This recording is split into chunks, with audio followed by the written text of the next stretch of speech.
right, everybody. It must be time to get started. So it is 8:30 a.m. on this 18th of April. Welcome to our city council meeting. We love to have a full house as we have today. So thank you for being here.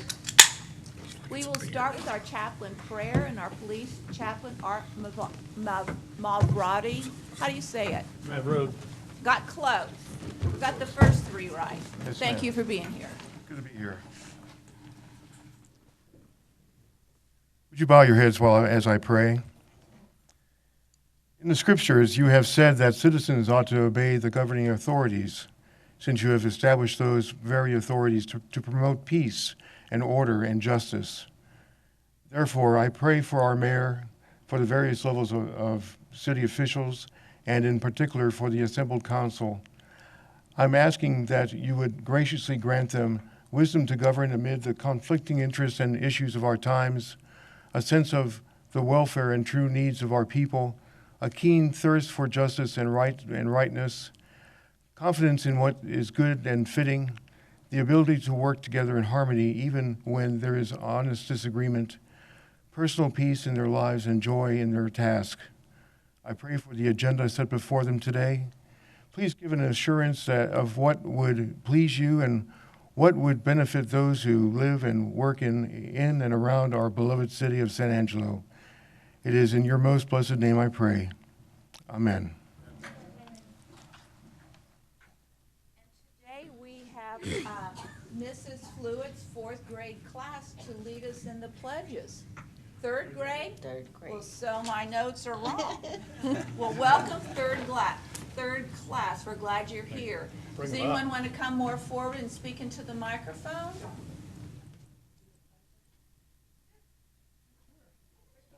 Come on. Okay. We want to hear your voices. Is it? There you go. Okay, so what do? We put our hands over our heart, right? I pledge allegiance to the flag of the United States of America and to the republic for which it stands, one nation, under God, indivisible, with liberty and justice for all.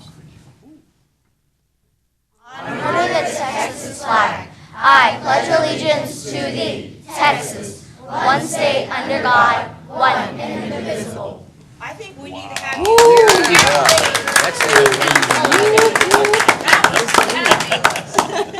Thank you so much. We're going to have you back again.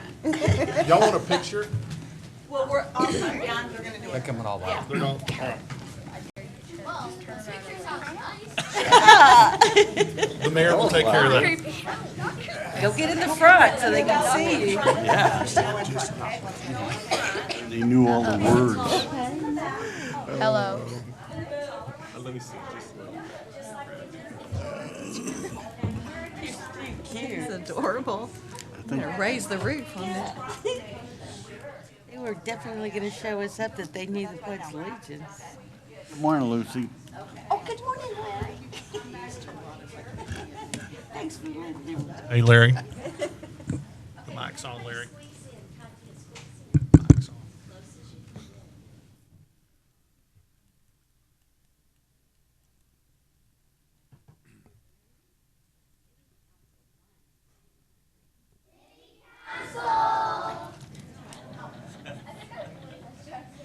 Okay, you know what we'll do? Because we're doing the proclamation next, why don't we do this proclamation first? Because you're already up here. Does that work for you all? Yes. Okay, let me get out of here so I can read it.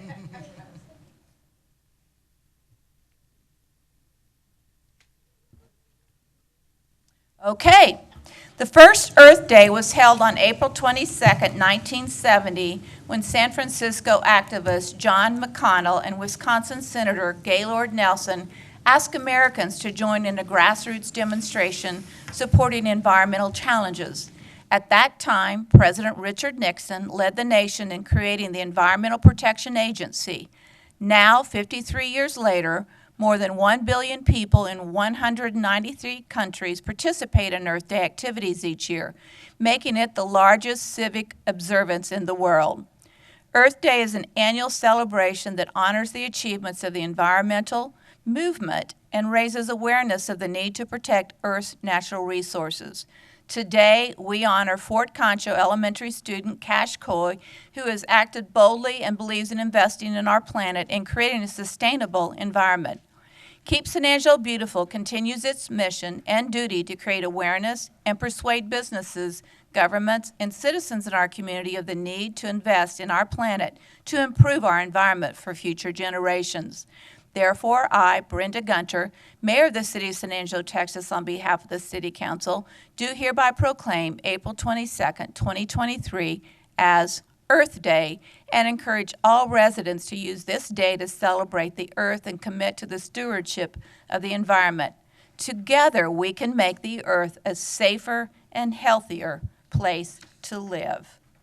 Thank you.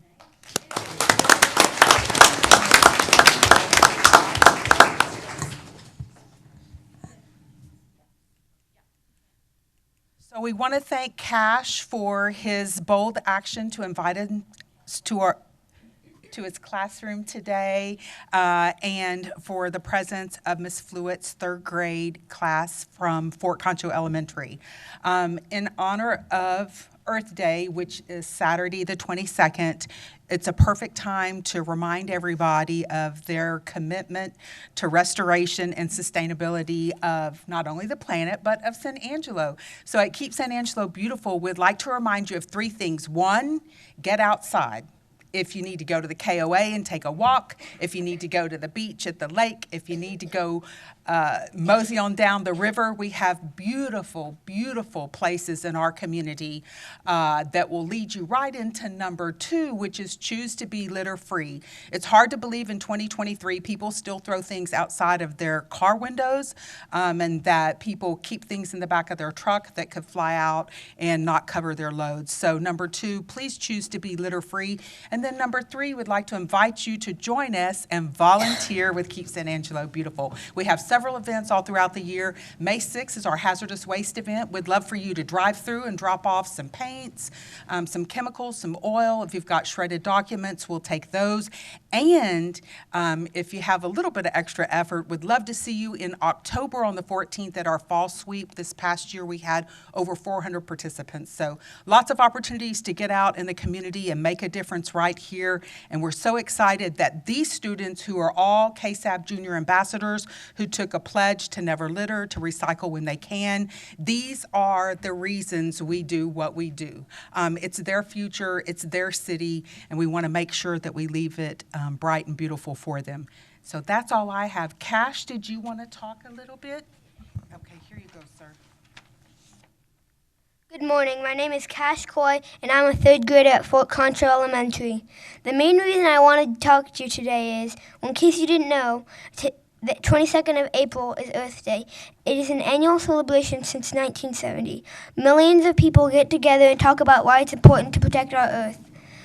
I've tried to do my part in the past. Last year I earned my World Conservation Award, and recently on the 4th I volunteered for Keep San Angelo Beautiful's Trash Off event. As a community, we picked up over 2,700 pounds of trash. Insane, right? And that was just in a couple of hours. So some little guy like me can make a difference. I urge all of you in this room, anyone listening, to give Earth the greatest early birthday present today and every day. On your walks, runs, in the car, in the bus, anytime, day or night. It all starts within ourselves. Be mindful of where the trash cans are and throw your trash away. Thank you for listening.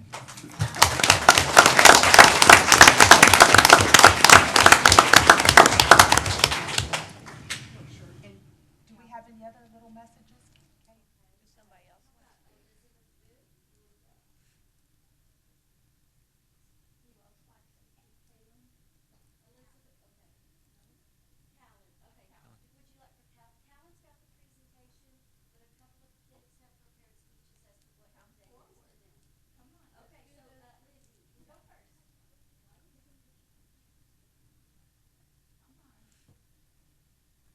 Hi, my name is Elizabeth Vu, and this is what Earth Day means to me.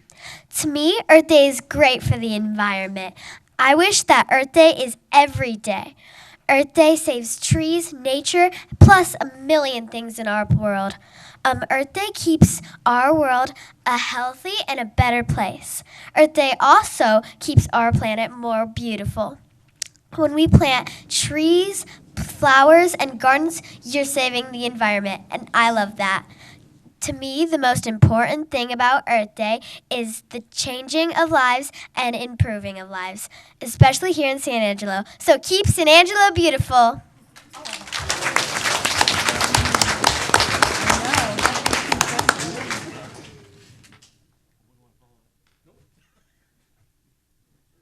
I'm Ebony Nordry, and this is what Earth Day means to me. Earth Day means a lot to me because I want our world to be a better place. I'm thankful for Senator Gaylord Nelson because he is the reason we have an Earth Day. Since Earth Day is a national holiday, everyone around the world chimes in, plants trees, cleans up any litter or trash. If we didn't have an Earth Day, then people wouldn't care about our world and how litter really affects it. I would be really disappointed if we didn't have an Earth Day, for it's my favorite holiday, and it's for our safety in our city to keep San Angelo clean. Thank you for listening.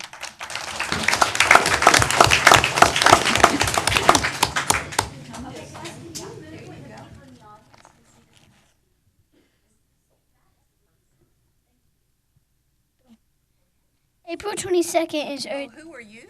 Will Haddad. Okay, you want to say that loud into the microphone so everyone out there knows who you are? My name is Will Haddad, and April 22nd is Earth Day. It is very important to all of us. That's why our class is dedicated by cleaning the Concho River. One reason it is important to me is because I live on the Concho River, and I don't want to see trash floating around everywhere. Plus, we would like to clean the Concho River clean enough to swim in. I would like to say thank you because of you, City Council, and Earth Day. San Angelo is the most beautiful place in the world. We agree.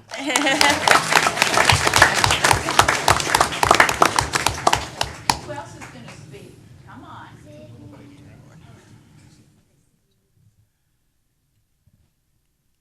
Hi, I'm Gentry Beatty, and what Earth Day means to me, it's a day to plant trees and worry about our nature. Earth Day is a day that we need to worry about and clean our rivers, and Earth Day matters to me because it's a day to plant flowers and pick up garbage on the side of the road, and our world really matters to me, and I think Earth Day should be a bigger holiday than it already is. We agree.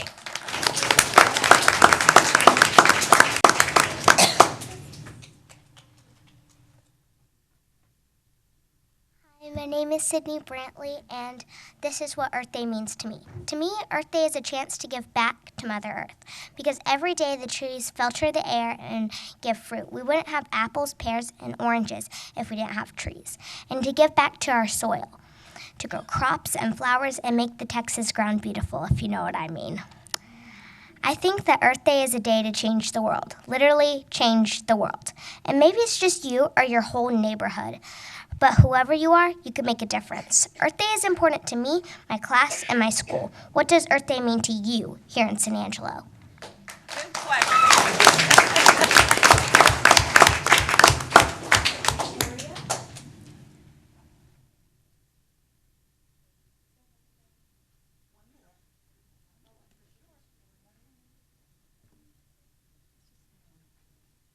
Hi, my name is Victoria Figueroa Perez, and this is why Earth Day matters to me. Earth Day matters to me because it fights to protect our planet. If we didn't have Earth, we wouldn't be alive to this day. Earth gives us water and food to eat, so we definitely have to honor our Earth. Also, it tells me and probably others to not litter, so our street and bridges are nice and clean. And that's just great. We plant flowers, trees, and vegetables on Earth Day. But we can also do it not on just Earth Day, but other days. This is why Earth Day matters to me. Thank you for listening. Hello, I am Lucas Ramirez. And Earth Day is important to me because if we don't plant trees or vegetables, we would have no food to eat, and we couldn't rely on animals because the animals that rely on grass and like all the other plants, they would die of hunger, and then we would die of hunger next. I'm hungry, how about you? Yeah.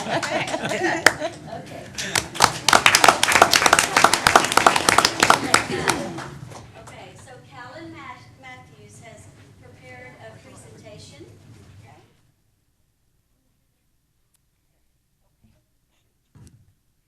Hi, I'm Callan Matthews, and today I'm going to share with you a project on cleaning the Contra River.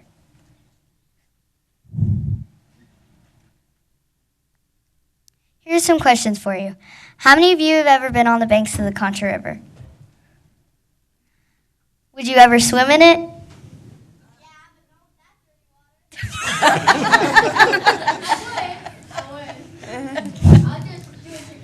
What if I could help San Angelo pull together and get the Contra River clean enough to swim in? I can make a difference by being successful in finally filtrating the water in the Contra River and getting it clean enough to swim in. I chose this project because I want to make San Angelo a better place. My Nana was Charlotte Farmer, and she served on the city council for 12 years. She inspired me to do this project. Here's some facts. San Marcos has been successful in filtrating their river. There are several ways to filtrate water. People make tons of trash over the years, and it ends up in the rivers. Some filtration systems have a dump to throw their trash in. River filtrators have 3 goals. 1, get the trash out. 2, remove garbage through filtration. And 3, take out heavy pollutants. On January 27th, the Fort Concho Elementary 3rd graders made an oath to keep San Angelo beautiful. Here's some pictures. Tim Combest is my mentor. He showed me different ways to filtrate the Concha River. We could modify existing dams to include aeration with possible walkway. We could put aeration fountains in the river. We could put in filtration systems near the Celebration Bridge. We could also lay return piping bed. We could lay return piping in the riverbed to avoid excavation trenching. We could have a filtration waste pond for settling, then transfer to landfill or compost facility. I said it wrong. We could possibly use some copper sulfate dosed in river for algae control. We could have a makeup water source and possibly have wells. Are there any wells? We had a question if there were any wells around the golf course that have substantial water. We need feasibility study and or pilot project. In conclusion, cleaning the Concha River could be the biggest project San Angelo has ever done. This project is to make the river safer, cleaner to swim in, and will bring more people from all over the world.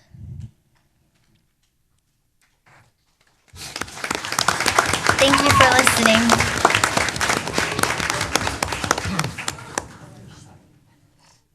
Here are some people that I've been working with. I've been working with Charlotte Anderson, the director of Keep San Angelo Beautiful.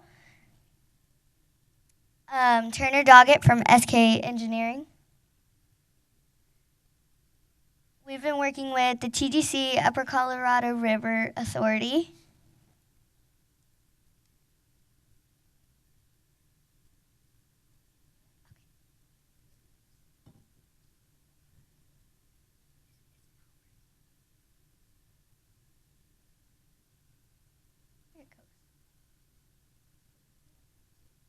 Thank you for listening.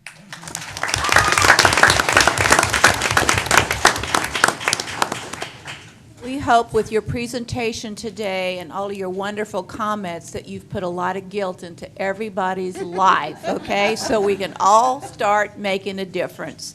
Thank you all for being here today. We appreciate all the hard work and and energy and efforts and your pledge to keep San Angelo beautiful. Thank you very much.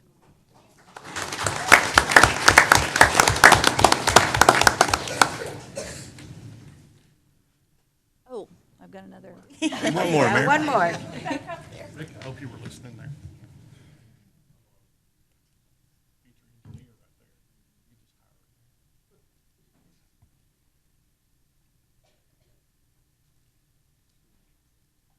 We now have a proclamation for Beta Sigma Phi Day. Are there individuals in our audience who would like to come forward for this, please?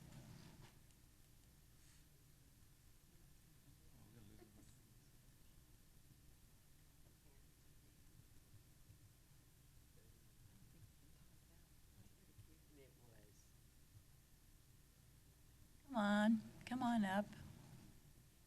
Hello, welcome. Thank you for being here.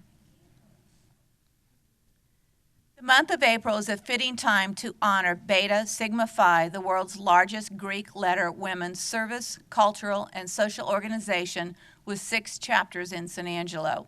The badge of the organization signifies life, learning, and friendship by its Greek symbols, Beta Sigma Phi.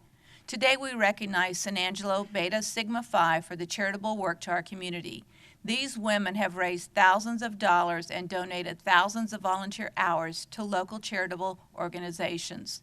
Therefore, I, Brenda Gunter, Mayor of the City of San Angelo, Texas, on behalf of the City Council, do hereby proclaim April 30th, 2023 as Beta Sigma Phi Day for their achievements and positive determination to make a difference in our community. Thank you. Would you like to come forward and speak?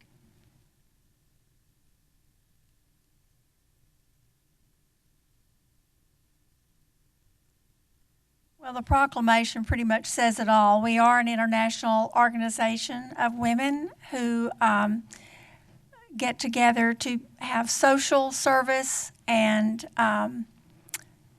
cultural programs. And we're hoping to build our chapters. So if you're interested, we'll get in touch with us. You can. Well, they can reach out to me. I'm Betty Drennan, and it's 325-245-9413. And we're hoping to have a tea maybe this summer, and where we can invite people and see if they would be interested in joining. Thank you.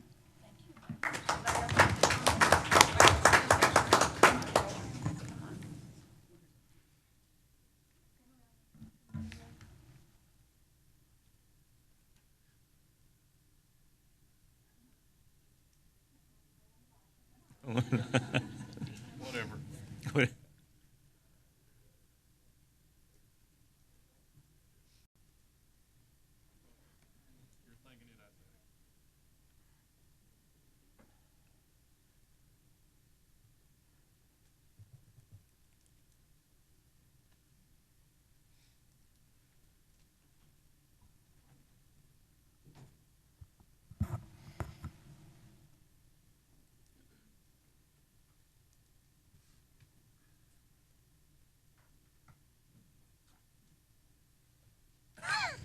We will now move into the public comment section of our agenda today. Issues or concerns not on the regular agenda may be raised by the public at this time. Citizens should speak from the podium, address all comments to the dais, begin by stating their name and address or single-member district number, and limit their remarks to less than 3 minutes. Do we have anyone here today to offer public comment? If so, please come forward.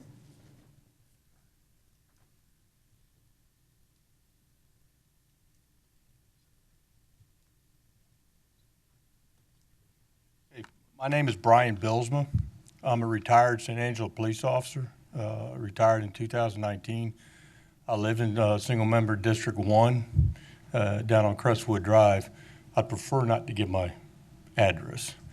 The reason I'm here today, just so that you know, what I'm going to talk about does not affect me. I'm retired military. I have my insurance through the military.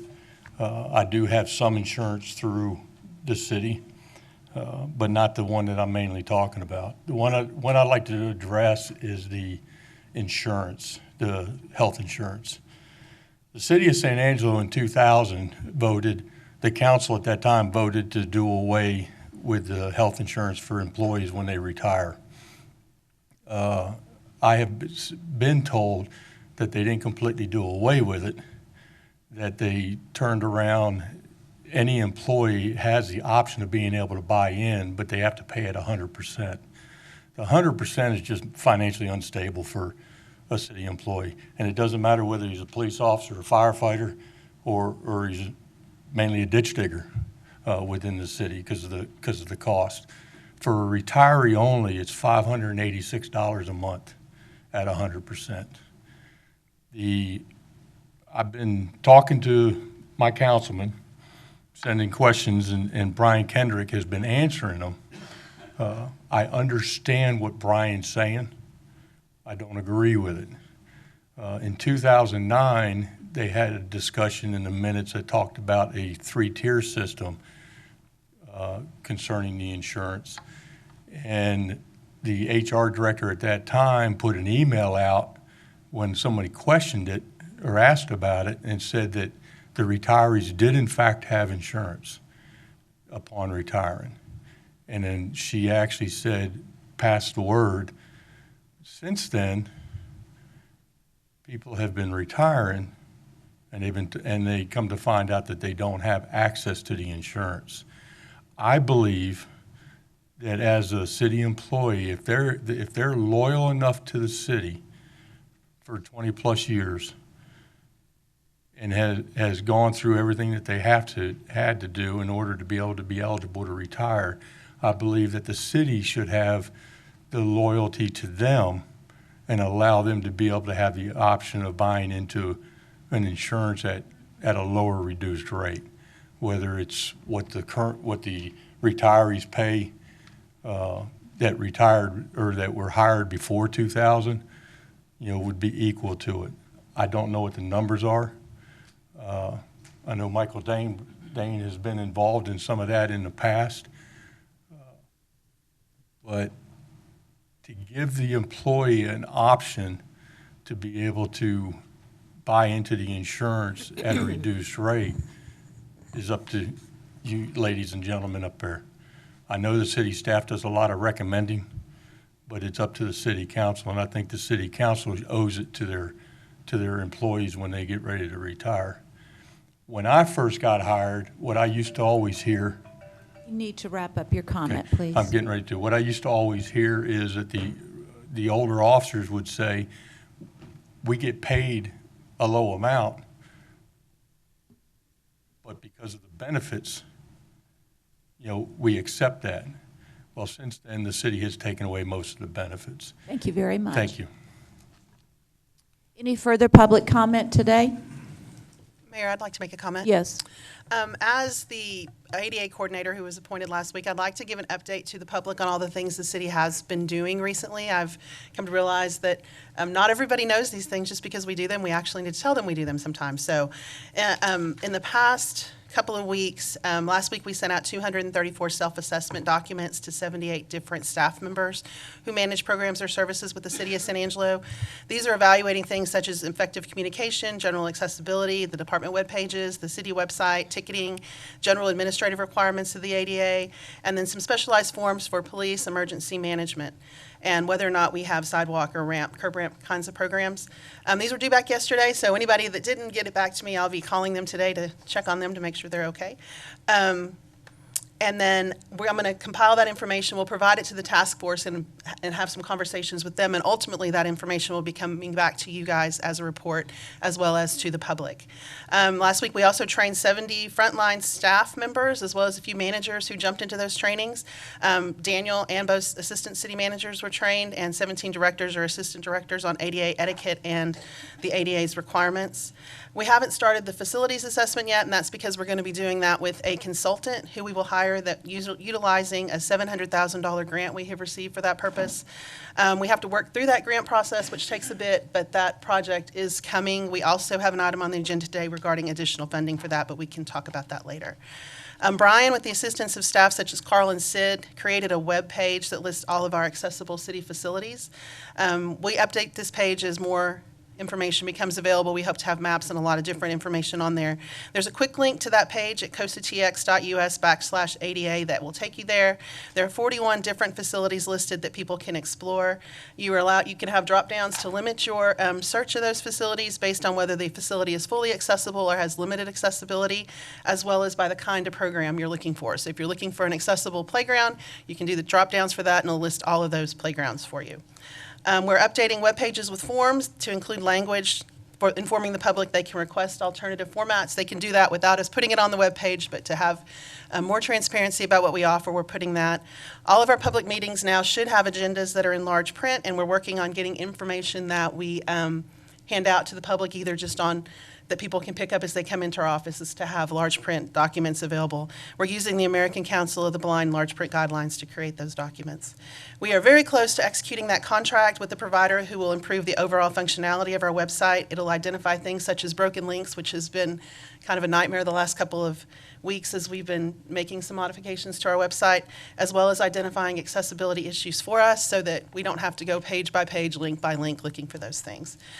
We've added ADA accessibility review to the special events process. In the last week, I've identified 4 events that had plans which blocked some of the accessible parking at those events.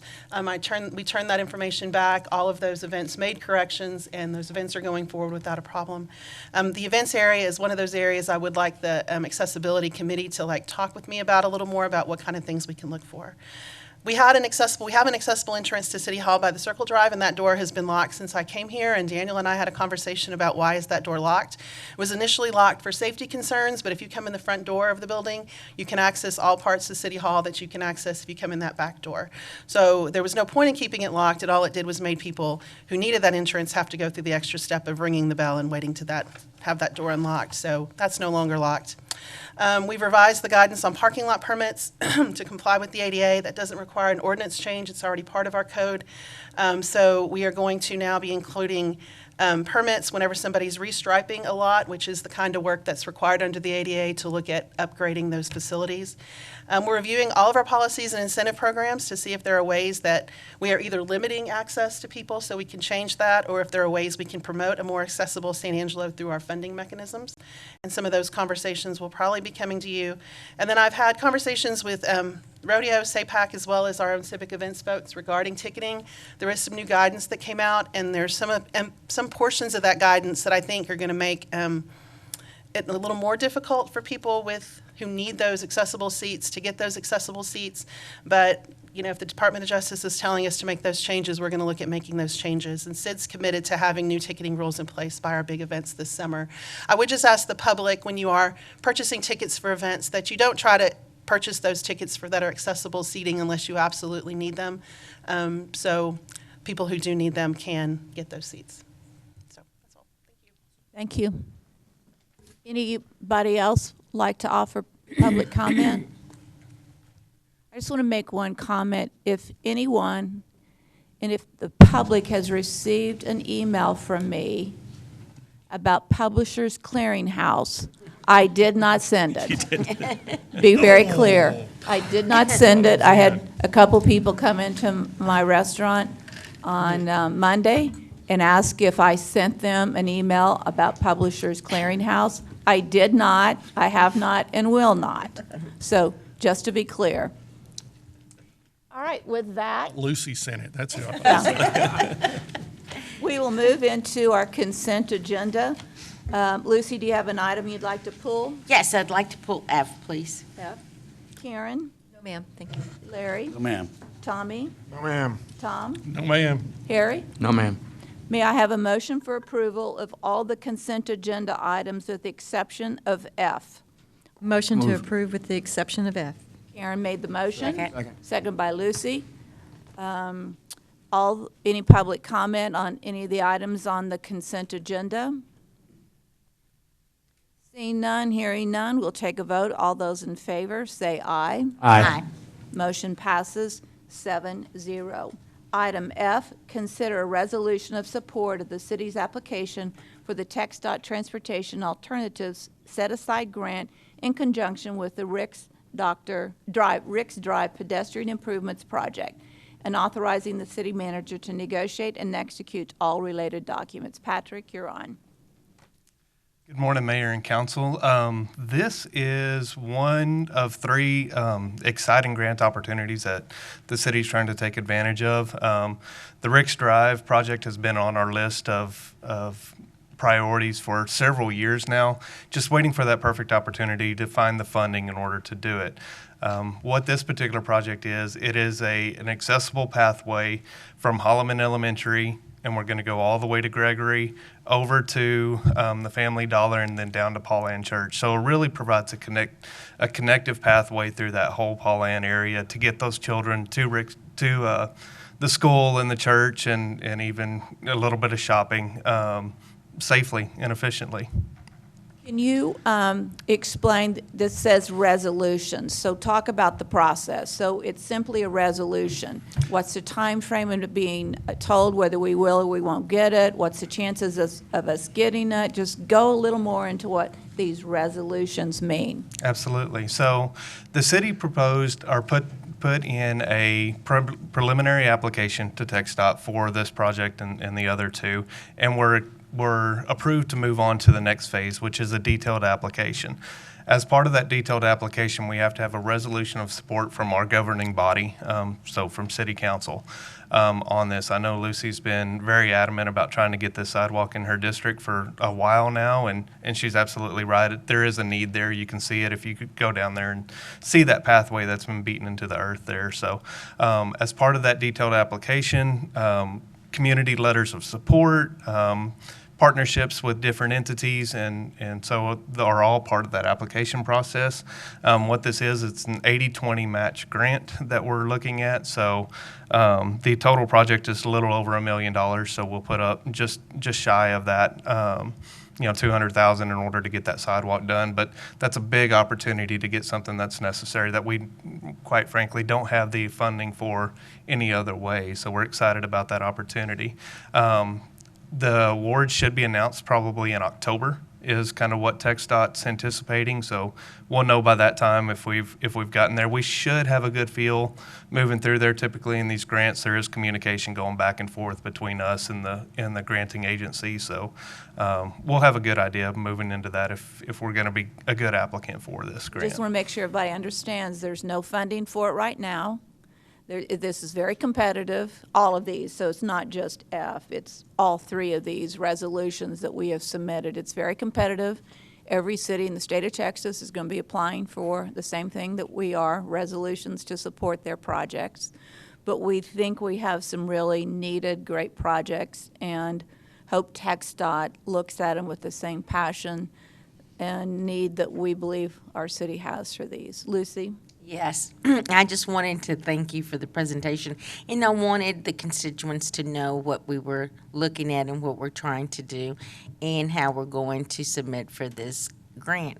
And I'm just so excited to see that the fact that it's on paper.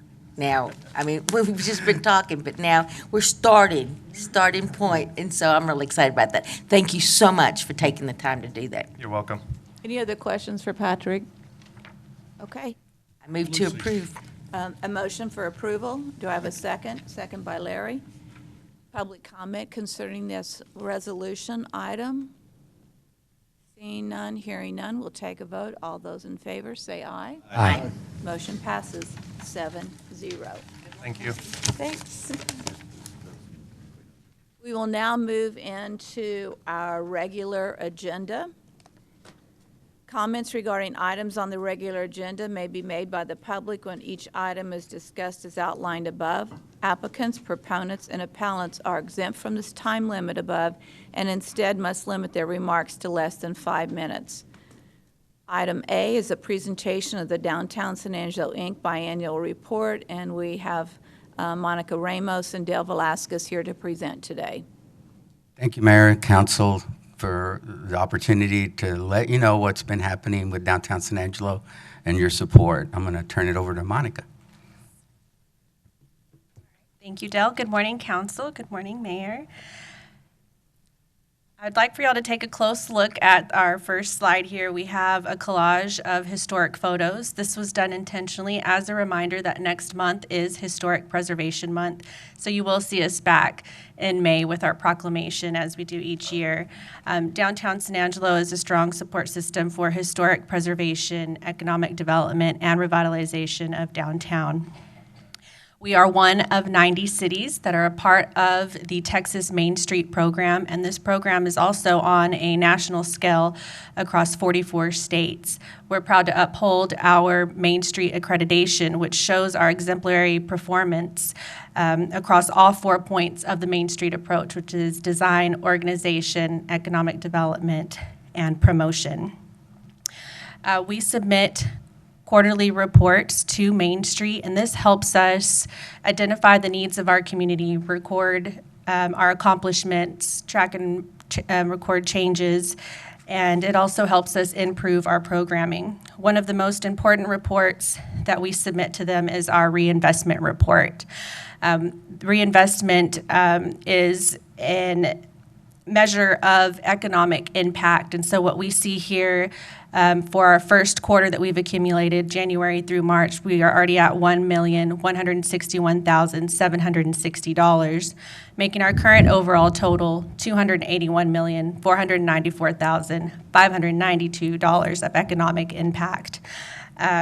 What this dollar amount shows is the improvements from private and public projects within our downtown. So this report really means a lot to us and to Main Street as far as the reporting system goes.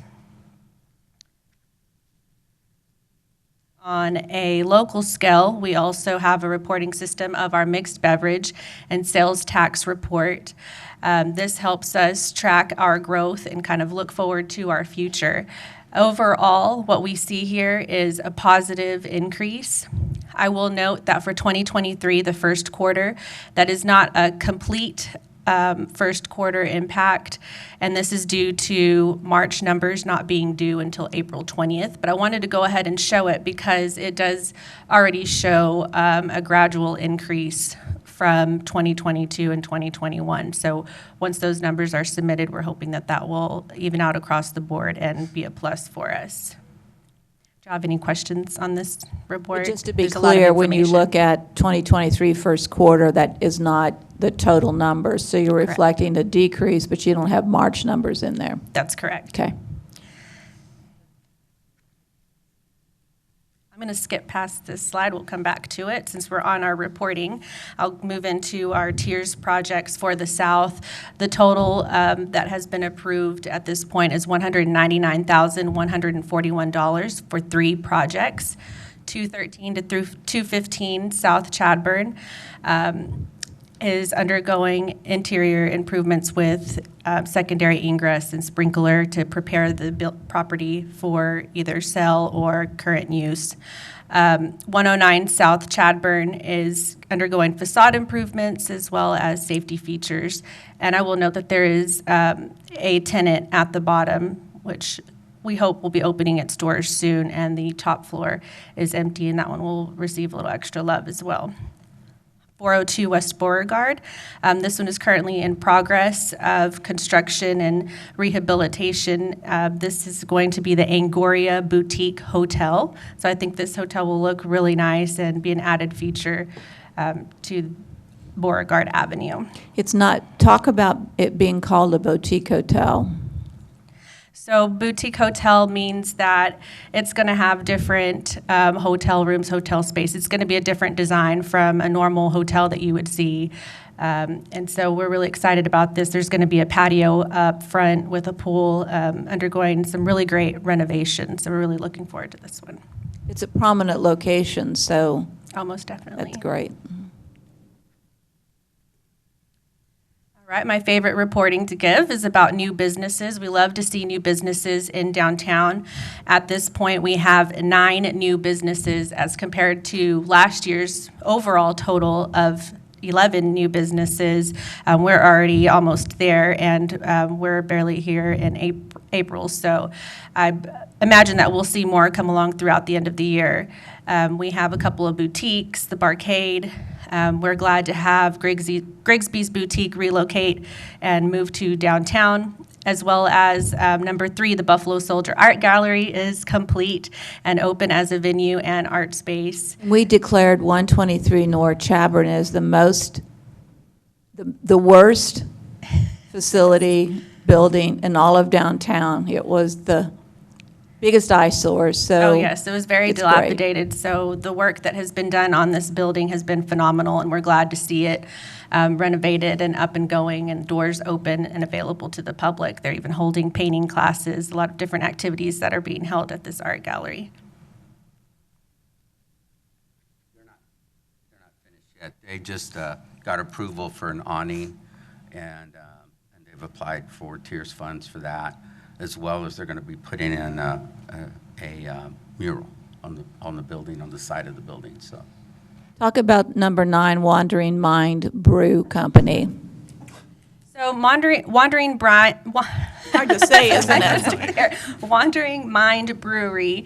I would say it is open to the public. It's open with to-go service at this time. They are also in the process of undergoing DHRC and possibly TIERS, but they still have a few more developments to make to this brewery before they fully open to the public and allow visitors to come inside and hang around. But we're glad that they're here. They're inside of the Backbeat building, the old Mason Lodge, and so we're happy to welcome them into downtown. Going to go back now. This event here, I'm really excited about it. It's the Imagine the Possibilities Tour. This is a targeted event to real estate developers, real estate agents, developers, contractors, anyone involved in looking for properties in downtown. This is the event to go to on Sunday, May 7th from 2 o'clock to 4:30 p.m. Is that Mother's Day? No, it's Good. not. Good, because you get a small audience if it was. And we chose a Sunday just so that everyone has their free roam to come out and attend this event. We'll have refreshments and a presentation to start the tour. We have 3 properties on this tour. They are all 3 located on Chadbourne Street. We did that because this will be a walking tour and it might be a little warm on May 7th, so I advise everyone to dress comfortably. But really what it is an opportunity to come out and view these properties that are either for sale or for lease. It's kind of like a commercial open house. So besides developers and real estate agents, it is open to the public, so anyone can come out and attend this event on May 7th. And you've gotten permission from the fire marshal to open these buildings to allow people in? No, but I will do that. Okay. Thanks for pointing that out. I will be making sure. honest and We're say legal. no, actually. I have not spoken to the fire marshal, but. They're open now. I know, but It is for a tour to walk around and view the properties, kind of like a real estate agent taking in someone to come and view the property. And those will be the hosts at each location, are the real estate personnel that will give information about each location. This is being promoted across the state as well because this is in conjunction with the Texas Historical Commission and the Main Street program. so they put that on their website? Oh, yes, absolutely. And there are 10 other cities that are participating as well. They have different dates throughout May that they'll be hosting their tours.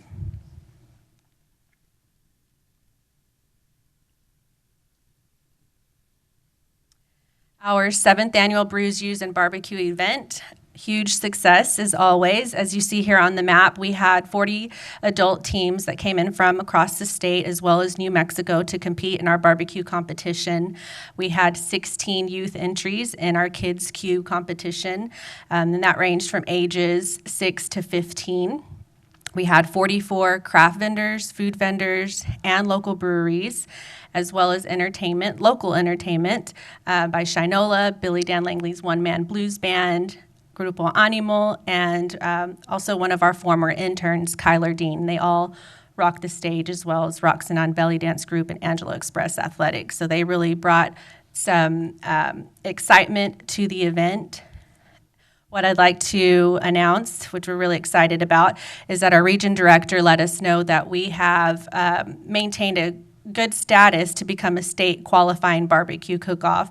So we are in the process of getting that going for next year. And what this would mean is that with it being an IBCA cook-off and state qualifying, that our teams could more than double. So that'll really bring more people to San Angelo. And we know that when these teams come and stay at our barbecue cook-off, they're bringing their family and friends as well. And we've received compliments from them letting us know that they enjoy the location down by the river because it's close to all of the shops and restaurants. So their families can kind of take a break from the barbecuing festivities that they're involved with all year and go and walk around our downtown and enjoy our environment.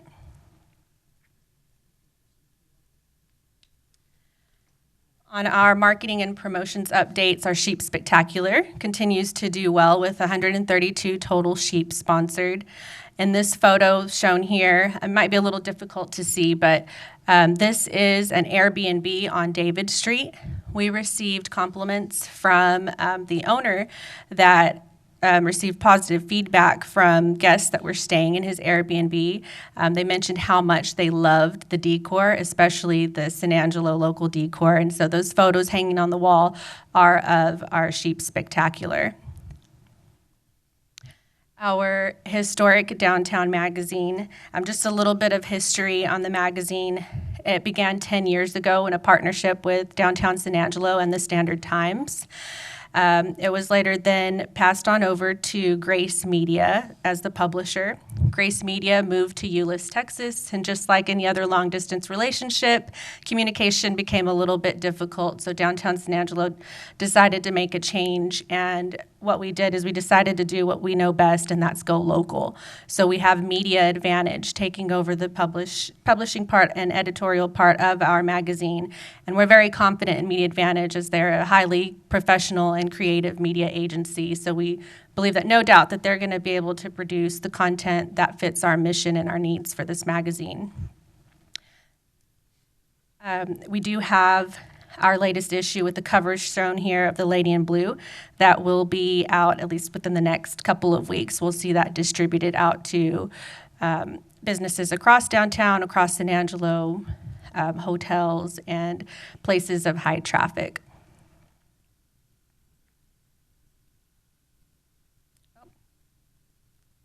I missed my stroll. The downtown stroll continues on. We have our next stroll on April 28th, then we'll have one in June, as well as in December. All of our stroll dates are listed on our website, downtownsanangelo.com. We have our trolley that will be running around for passengers. It's a free trolley ride to stroll guests from 5 to 7 p.m. Those are new hours. It does start at the Museum of Fine Arts and goes around to each location and comes back to the museum to drop off guests.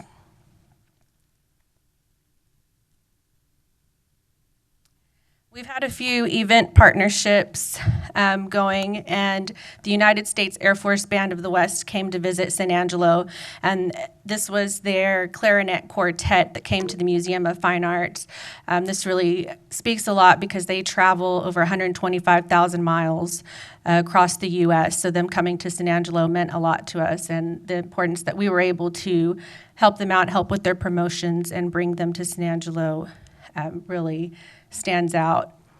The Comfort and Joy Christmas concert was held in December. We helped the Christian House of Prayer host and promote this event. We brought Tom Braxton, who is a really great saxophonist who's shared the stage with Aretha Franklin and many other notable names. And this concert was sold out at the Museum of Fine Arts. Our partnerships with the ASU SBDC goes strong. We have been actively involved with the Business Brown Bag Series. This is an important seminar because we're able to provide educational tools and resources and information to businesses, business owners, management, employees, and anyone who is welcome to attend this event will receive educational tools from this event. In August, on the 17th, we have partnered with ASU Student Life to bring Rambunctious Week to downtown. And for those of you that aren't familiar with Rambunctious Week, what this is a week where the new students to ASU get accustomed to the campus as well as San Angelo. We wanted to bring them to downtown because I don't think that very often ASU students really leave campus. So we do want to draw them in and let them see all of the entertainment and shopping and dining that we have available here in our downtown. And that will be on August 17th from 5 to 8 p.m.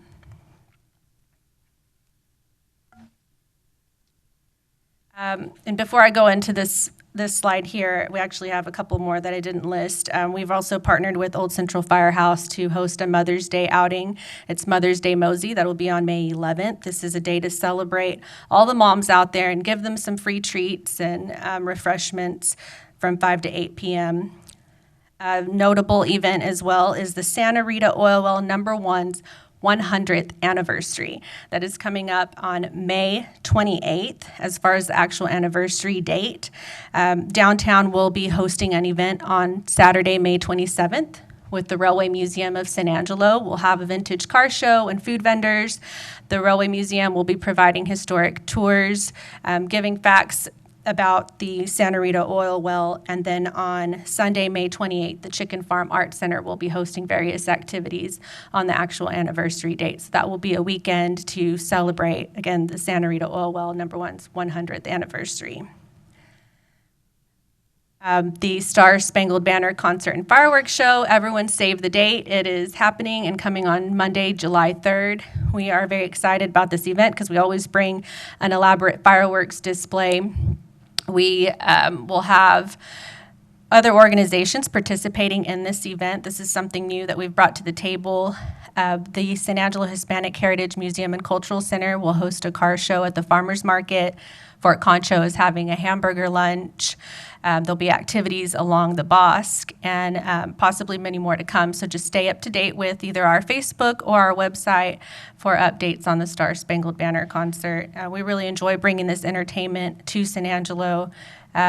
Without this fireworks show, there really wouldn't be a whole lot happening in downtown. So we want to make sure that we keep this alive and going. In closing, for me, this report really signifies our impact that we have on our citizens, the city, and our partnering organizations. A lot of what we do kind of goes unnoticed, but as long as we have these tangible benefits that are available far and wide to everyone, and everyone thinks of us for San Angelo Gives, we're okay with that. Thank you, Monica. One more thing, couple of things. One, we have taken over at the beginning of the year the processing of the tiers applications for both the north and south. So we've been helping take on that responsibility. Also, I'd like to note that our board chair is here today with us, Michelle Babish, and also Andy Markey, and our interns, Samantha, is also here with us. I made a mistake at our one of the city council members' meetings. I was making a comment about the number of vacant buildings in downtown, and I recited a number that was incorrect. I was remembering a report that we did in 2019. At that time, we had 52 vacant buildings. We're actually down to 38 as of current buildings. So we went from, in 2007, we went from 120 vacant buildings to now 48 vacant buildings in downtown. And I think a lot of that's a increase between, or decline of vacant buildings from 2019 to currently. I want to say, and I attribute some of this to our streetscape program that the city undertook to make sure that our downtown looks awesome. So thank you so much for your support on all that. And that concludes our report. Do I have questions or comments from any city council member? Thank you. Thank you very much. Keep up the good work.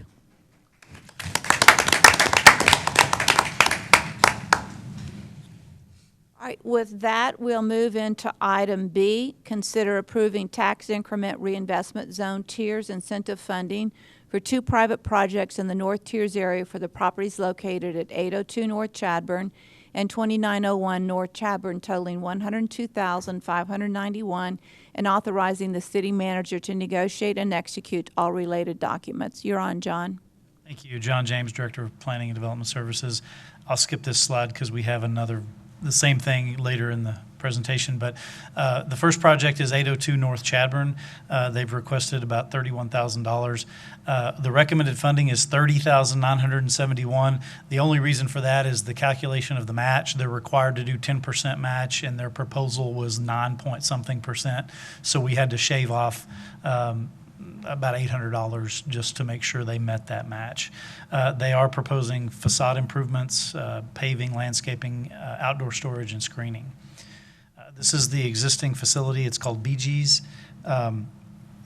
This facility did receive some TIERS funding a few years ago to make some improvements, but the new owners have applied to do some additional improvements. They want to paint the building. They're not a fan of the yellow, and so want to make it a more muted color, adding some outdoor patio space, some landscaping towards the front as well. They've got space for a food truck. That's not actually part of their current proposal, but as they remodel the site, they plan to set aside a space that could be used in the future for a food truck. I didn't mention they're also going to have some fencing back towards the back as well. The next project is 2901 North Chadburn. They've requested about $71,000. This one is mostly facade work, a little bit of paving and lighting.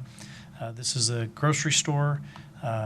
They're at the corner of 29th and Chadburn. It's basically, they want to extend the front porch with a covering, concrete, make that entryway nicer. It also includes a new front door on the building. It does include some resurfacing of the parking lot, although that's a very small portion of the overall expense on the project, as well as redoing the facade there of the building. You can see the paint peeling and that sort of thing. Pictures. Again, this existing cover, they want to extend the whole length of the building and extend it out and cover that front porch area. So again, there are two requests today, a total of $102,000. This is the funding available, about $1.6 million in the north. So if you recall, over the past few cycles, that number is coming down. At one point, it was getting close to $2.5 million. So we've been successful in getting more north projects to apply and come in for these grants. We've already got 2 or 3 more that are in process that will be going to the board in a month or two. And so we like to continue to see those coming in. Just as a reminder, in case you're wondering, the north projects, when we amended the policy almost a year ago, we opened that up to those north projects can apply at any time. And so that's why you're seeing some of these north projects every couple of months versus the south projects. We like to get them in a batch because we often get more requests than we have money. So we want to compare them all against each other to decide what makes sense. But with all of that money in the north, we're encouraging them to apply at any time. That I'd be happy to answer any questions. I think it's important that first slide that you showed, if you'll go back to the BGs.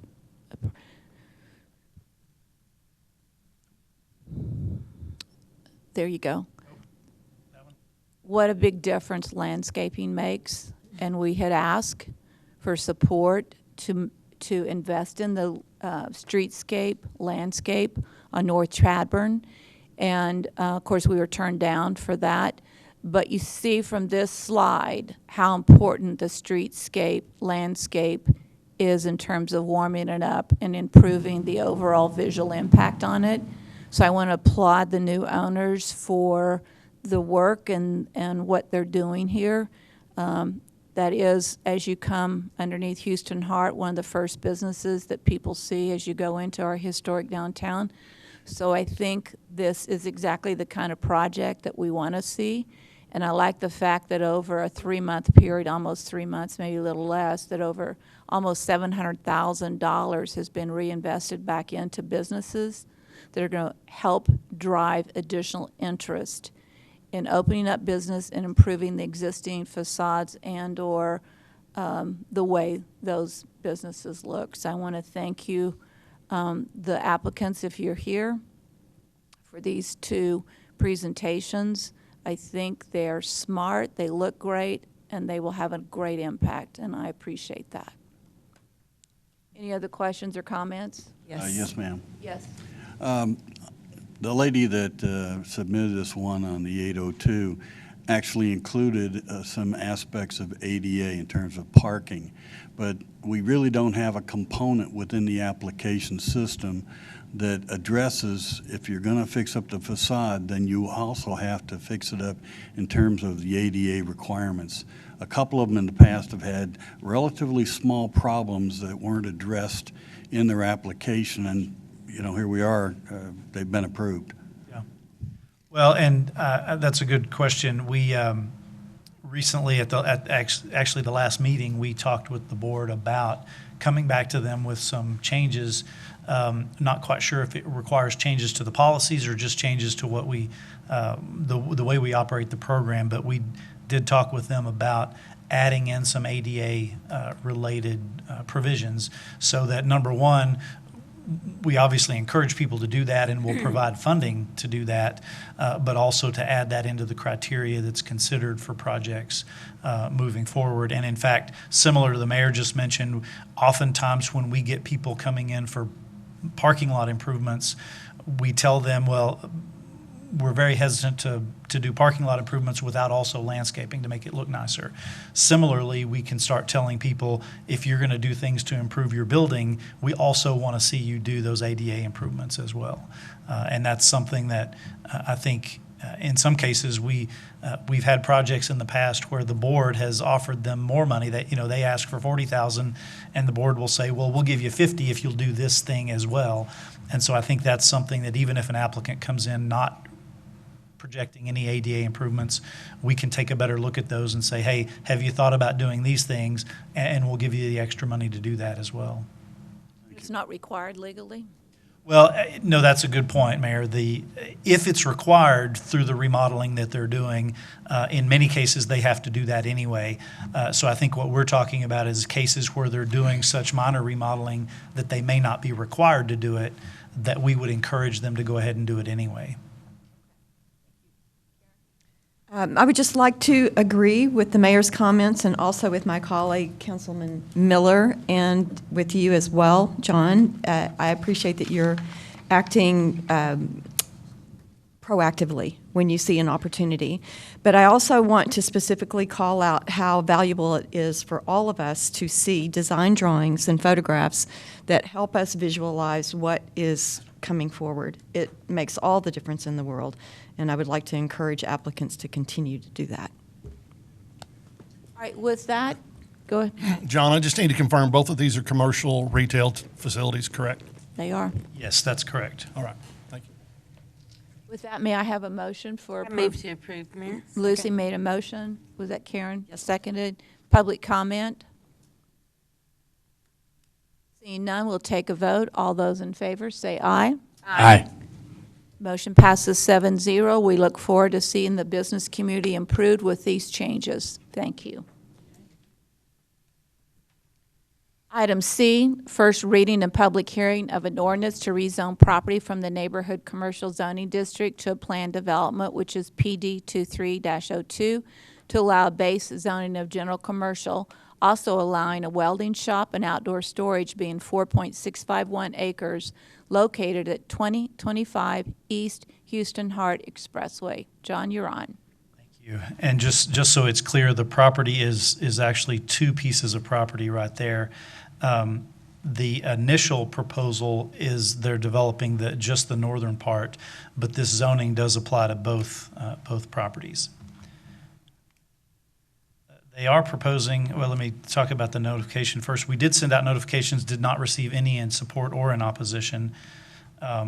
Here is their proposal. Again, just a reminder, you're not approving this proposal, you're just approving the zoning, but this is their current proposal.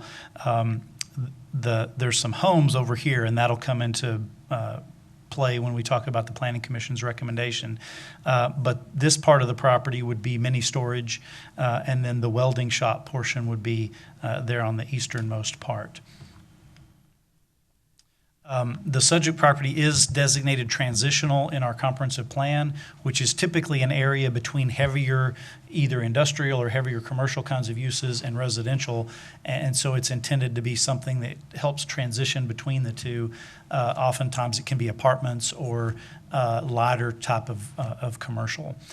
So the Planning Commission, knowing that, believed that the general commercial zoning is appropriate. They were uncomfortable with the welding shop and the related outdoor storage of welding, materials outdoors, given the presence of the residential there to the west, as well as some planned residential to the east. And I can show you that on the map in a second. So staff did recommend approval of the rezoning to the plan development. However, the Planning Commission did deny the request for the plan development, but alternatively recommended approval of the general commercial. And so that creates a little bit of an odd situation. If the council, if your feeling is you want to approve the originally recommended or the originally requested plan development, that would take a supermajority of at least 6 of you to approve the plan development as requested because of the denial by the Planning Commission. However, if you choose to follow the Planning Commission's recommendation of general commercial, that would just take a simple majority to approve. Let me go back to the map real quick. One of the things that the Planning Commission remembered, because it happened just at one of their recent meetings, was a portion of this property over here, basically this southern piece, just came in for a residential subdivision development. So there'll be a new road coming through the middle with homes basically on each side. This front piece will remain commercial.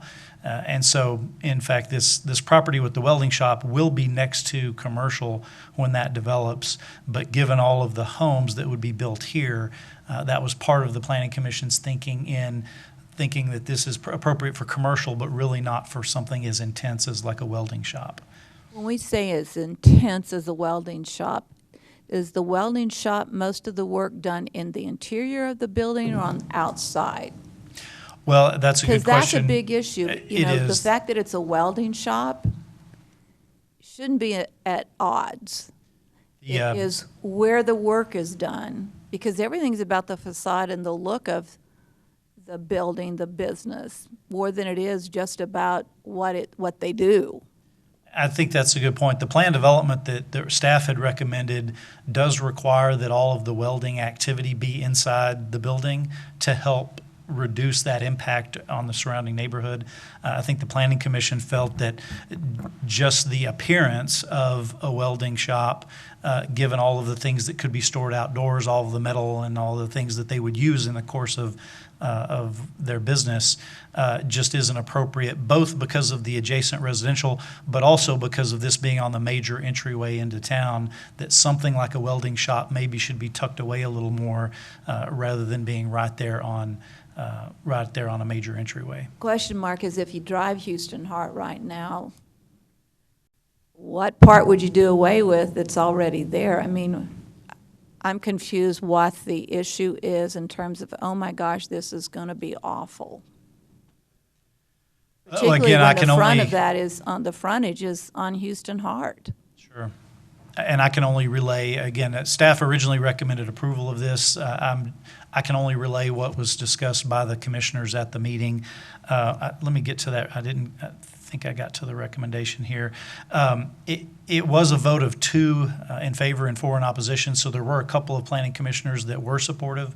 But again, of course, it takes a majority to recommend approval, so there were 4 in opposition. But basically, the details that I outlined are what they discussed at their meeting and why they were opposed. I know we have this site map in front of us, but did we, and I can't remember when I go through this, did we have any pictures of what this welding shop would look like? And what is the % of outdoor storage that a business can have, a commercial business can have? Because I think there's a percentage of the total square footage that can be outdoor storage, if you will, or versus not. Well, yes, but that's one of the reasons for needing the plan development, is because in general commercial, you're limited to only 10% of the site, which doesn't actually work for the welding shop. And so the plan development would allow that to be increased to accommodate the additional outdoor storage. Let's limit. Let's clarify that, and I will default to the Mayor Lucy. So if we don't do planned development, they can't do the welding shop and they can't do the storage units. They can do the storage, and so the planning commission was fine with the storage. What they couldn't do is the welding shop itself, and they could not exceed 10% of the site for outdoor storage. Is the people proposing this the same owners of the welding shop and the storage units? That's my understanding. So that would almost be a deal breaker. I mean, if you can't get A to They went B. ahead and said that the people said it was okay, that they would take the storage units and go ahead and say, okay, we're not going to build the welding shop. Is that correct? Is that what? Well, at the planning commission, they wanted everything they asked for, but at the end, they decided, well, part of it's better than nothing. So I can't guarantee that they would go forward with that. If it may be a package deal in their mind, but at the What do planning the commission. storage buildings look like? Speaking of what might be offensive, what do they look like? Because I'm just, sometimes storage buildings aren't fabulous to look at. So what's the viewpoint here of the storage buildings versus this commercial business? And particularly since you're showing us that the whole freeway here is going to be commercial. Well, what commercial is going to be on that? What are the adjacent commercial lots going to have on them? Sure, and we don't know that. And in terms of aesthetics, this isn't like a Tiers project or a downtown project where we get drawings and renderings of what things will look like. It's, again, since we're just zoning the property, we don't have any ability to get drawings of what they're proposing, and they just have to meet our basic minimum standards for building, which in an area like this, we don't have any higher aesthetic standards like we do in some areas. Lucy? I wanted to ask a question, John. Had we not approved a welding shop along the access road? Yeah, in fact, a welding shop had been approved on this particular property a few years ago. It expired. They never went forward with it. And so that prompted them to come back with this request. I couldn't remember if it was the Larry? I'm a little confused over why this welding shop is such an issue. Is it an air quality or noise abatement? What is the reason that folks are reluctant? I think it's just that welding shops tend to have an appearance that with the things stored outside, you might have issues with noise, moving metals around in the outdoor areas, trucks delivering things and coming and going. Just kind of in general, they are a little bit more intense use in terms of those kinds of things. I don't know if it's air quality or anything like that because everything's supposed to be done indoors, at least per this plan development. But I think it would be more the coming and going of trucks and vehicles and all of the outdoor materials moving around. Go ahead, Lucy, and then Tommy, you'll be next. Okay, you were talking about it being a residential, that there was going to be houses built? On the second half of the property, not the frontage Right. road. Yeah, To the back. yeah. Yeah, there's some existing homes over here, and then there'll be some homes built here. Now, remember that this zoning would apply to this entire piece, so one thing you might consider, again, there's no proposal before you for a welding shop, but if you approve it as written, the welding shop could go here where they've proposed it, or it could go anywhere down here, which would back right up to this area of homes. So you might, if you're inclined to actually approve the plan development, you might limit the welding shop to just that northern property. That might address So we can do one of the that as well. concerns. Yes. Okay, Tommy? John, do we have any idea what is going to be stored outside? Do they even have to disclose that as a part of a plan development, what will be stored? No, again, with the plan development, you have large discretion in terms of what, you could limit it, in other words, but we're not, they haven't indicated exactly what they would be storing out there. I imagine it's the metal and materials that they would use to do the kinds of things that they do, or somebody brings in something to be repaired, it's sitting out there while they are waiting to repair it or after it's done, that kind of thing. I wonder what the difference in this look would be versus those bad cars, that huge big lot of rusted out old cars. Hey. Yeah. Chadburn.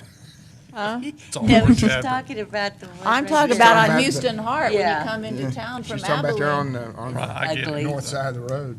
I mean, I'm just saying. Karen? Thank you. I was present at the Planning Commission meeting when this was debated and discussed, and I want to make public the fact that I support the Planning Commission's recommendation for reasons as follows. So we've been having increasing numbers of conversations about strategic planning, about long-term planning, about vision planning for our city, and no one is against a welding shop. It's not about the welding shop specifically. It's about the fact that that frontage is immensely valuable real estate to the property owner. It has the potential to be purchased or developed by an incoming national retailer or restaurant chain or something like that, which would make sense as the city grows and as we connect to the interstate systems that are coming our way. And so part of the conversation of the Planning Commission discussed those very things. Forward-thinking, appropriateness, and of course the fact that a welding shop, while not necessarily undesirable, would be better placed a little bit further back on the site for reasons of visual hazards, safety hazards, potential for noise. So that's where I stand, and I think it's worth considering. Once again, we have an opportunity to be thoughtful about the future and still permit the property owner to develop his land in accordance with his wishes with slight modifications. Yes, Tommy? John, if the planned development is approved, does that stay with the property regardless of how long I would assume the storage units would be very long-term, but the welding shop may at some point not be in business. So if we have a planned development, they have a welding shop on it, and somebody wants to come in and do something different, are they restricted to a welding shop, or could it be even less desirable, more desirable? How does that work with a planned development? Well, and the way the plan development works is it's established with a base zoning, which in this case is general commercial, but with the added use of the welding shop. So if the welding shop goes away, the only thing that could go there is either a welding shop or anything else in general commercial. So nothing heavy commercial. And so that's the reason I think they could have requested zoning to heavy commercial, but I think everybody recognized that we may not want many of the other things that could happen in heavy commercial, which is why we step back to the general commercial, but with the added use of the welding shop. And I will add, based on what I just said, this does include their site plan, which would be adopted as part of the plan development. So unless they amended that, which would have to come back through the process, that welding shop would be limited to that portion. So again, if they wanted to put it down here adjacent to these new homes, that would have to come back through the process of Planning Commission and Council. And the part of it that is designated for development for commercial, there is at this point in time no business specifically attached to that commercial piece of real estate. It's just that it is going to be developed as a commercial piece of land. You mean the subject property or that adjacent property? The one that the housing is going to be behind it, you showed Okay, us yes, where this- that is going to be commercial, right? Right. And then below that's residential. That's correct. So the question mark is, again, if on the other side there's already residential and you got storage buildings across from it, right? That's right. Which doesn't seem to be an issue if in fact this piece of land is going to have commercial with residential below it. And they're having no problem presenting the idea that you're going to have residential with commercial on the other side of it. So, and we don't know what that commercial is going to be, but if it's Right. zoned general commercial, it could be a combination of things, including a welding shop. No, and that's the distinction, is that it would only allow the general commercial uses, which would not allow the welding shop or the outdoor storage. So without a rezoning, at least, anything that happens in this area would be general commercial. And I think that was part of the Planning Commission's thinking in saying that that area also makes sense for general commercial, but not the more intense uses that aren't allowed in general commercial. So on that piece of property we're talking about, what part of the real estate is going to be the storage facility? And what type of storage facilities? Because we have a lot of storage facilities all across the city. Some of them are far more attractive than others, but they all serve a purpose. But that's my question. What kind of storage? Is it self-storage? Is it controlled storage? Is it temperature controlled? What kind of environment does this present? And the short answer is we don't know. They've shown where it's going to be located on the site, but again, we at this point, it's just zoning the property for the general commercial. We know storage units are allowed, but they don't have to provide any information about what it looks like or what type of storage it would be. As long as it's allowed in the general commercial, then it's allowed here. Is there going to be a fence between the storage and the welding shop? At least based on this plan, they don't show that. So the other question mark is, with the storage facilities being built there, you already established a point of view. The chances of a nice restaurant or some other business being put there next to these storage buildings probably limits who's going to want to put anything there in that location. Because he's going to do the storage buildings, right? They're part of it. Yeah. I mean, so with that being a part of the development already, and then the other part going commercial, which again, we don't know what that commercial piece of real estate's going to be. All we know is it's commercial. And define what that commercial could be, that general commercial. Talk about what general commercial could be on that particularly strip. General commercial is kind of our standard commercial district that would allow retail, restaurants, basically the full range of what you might think of as commercial. That's not the heavy commercial things that have lots of outdoor storage, lots of equipment. Those kinds of things fall into heavy commercial, but just your basic retail, restaurant, service kinds of uses is what general commercial would make up. Shopping centers, strip center, that kind of thing. We're going to do housing behind it. And that's not uncommon. We do require a buffering between housing and commercial. And so in a situation like this area, it's not uncommon to have along a freeway the commercial with housing behind it. The housing will face inward towards the road, and so basically the back of your backyard will back up to the back of a commercial shopping center or restaurant or whatever. And like I said, we do require screening, which would be fencing and possibly landscaping between the two. Yes, Harry. I need some clarification. We started talking about storage units, but that's not we've talked about storage units, but I don't know that that's where we were when we first started the conversation. Two pieces of property, they want to change the zoning on both. Presently, the site plan says that the welding shop would go in the northeast portion of that particular upper property. Bottom property, you said storage. I don't know that we said storage units at the time. Do you anticipate that the applicant was thinking about storage of his own materials that they were going to use in the welding shop? I don't believe so. I mean, I would defer to the applicant, and I'm not sure if they're here, but basically all we know at this point is there would be mini storage on this part, the welding shop here, and this would be future commercial, which would be limited to the general commercial. It's basically anything allowed in general commercial. I don't think they would be allowed to store their welding materials on that southern piece without coming back and revising their site plan. But could they not have the front of the building closest to the street and any parking or outdoor storage on the back side, not the front side? They could, and looking at this, that that appears to be the way they've designed it. Again, unless we write that into the plan development, they wouldn't be obligated to do that.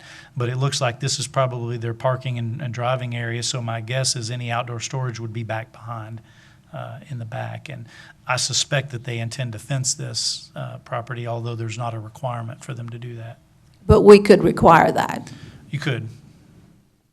So that, on that piece of real estate, in essence, that welding facility could move more forward to the street and create bigger parking with required fencing around it behind it. You could. That's correct. You all could make that as an additional condition for the plan development. Harry, what else did you want to say? No, I got sidetracked somehow. I'm sorry that I didn't focus on this particular one because I probably Shows wouldn't ask the question. Yeah, it shows the storage facilities. I don't know. I think I would want to see that storage building, as the planning commission stated, that if it was just, it was back a little bit from the street coming through. I mean, the welding shop welding moving shop, I'm closer sorry. to the Yes, street ma'am. with storage behind it. Right. And that's what I'm saying, is you try to move that, where all the work's going to be done, a little more forward, and then you can fence it and do all the storage and outdoor work behind it. I'm not sure, I went out and looked at that piece of property twice over the weekend. I'm not sure that do that's that. exactly feasible, just looking at that. You essentially have cut that tract that they're wanting to zone the entire tract, it's in half, but that upper half, it's not Narrow. half, but I'm not sure you could move that building back much, if any Or at up, all. yeah. It just didn't appear that way to me. What's the distance between the front of that building and the street? That's a good question. If that's labeled here, it's too small to read, but those parking spaces are typically 18 to 20 feet deep, and so, I mean, obviously, if they took the building and parking, they could slide it up towards the road a little bit. I think the way we've done this in the past on plan developments, if that's the way you're leaning, is we could simply say no outdoor storage between the building and the street. Then they could move the building front or back however they want, just knowing that they can't have any of that outdoor storage between the building and the street, which might prompt them to move it up, or So we can require that. We can say Yes. there will be no outdoor storage allowed in front of the building, that it all has to be behind the building and it has to be fenced in. We can do that. Yes, you can. Gary? Does that require a change in the site plan and bringing it back through the, okay. No, if you make that condition today, that will be added as a listed condition that would be part of the approval. Other comments? Karen? Yes, ma'am. A question and a comment. So do we have any control over the appearance of a storage facility? Yes, absolutely. With plan developments, we often, I mean, you could require it to be fenced, you could require landscaping, various other things. And so that is under your purview with the plan development to place conditions. The tricky part at this point is what conditions we might be able to place. It's a little tough to write them on the fly. And so when the Planning Commission has done this in the past, they've often sent it back to be reviewed, but if you have particular things in mind that we can clearly write, on the fly, that's obviously possible. But the more complicated and detailed we get, we often would want to take a look at that to make sure we're not creating any unintended consequences, that sort of thing. Thank you. And my comment is, again, to my previous remarks, this is a city gateway, so we have an opportunity to think about the appearance of that gateway to our city and to make choices that have long-term impact that are positive. So I leave you with that. Do I have a motion on the floor? I'd like to make a motion to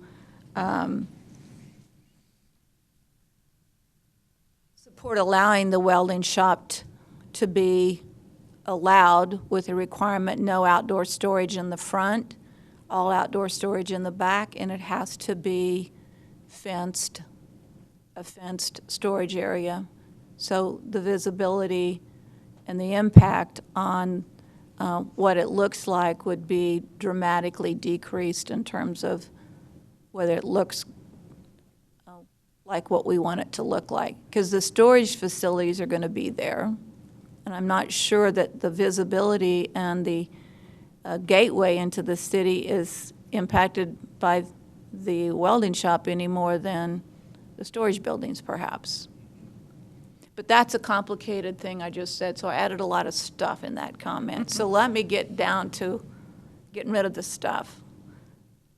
I think I'm making a motion that we allow the welding shop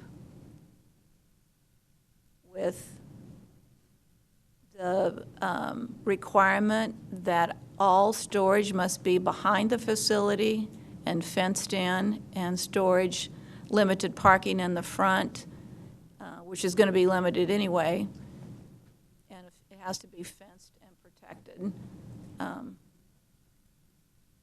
Mayor, is that including the requirements that are already listed in your packet as things from the Planning Commission? Yeah, let's go back over those just a minute, just to be clear on it. Thanks for bringing that up, Teresa. I need to go back and review that, so thank you. I can read them to you. Okay, go ahead. There's 4 of them listed. The first says, with the site plan application, the applicant shall be required to provide a landscape plan for planning to review to help buffer the transition from residential to commercial along Montague Avenue and provide additional screening from the residential neighborhood to the west.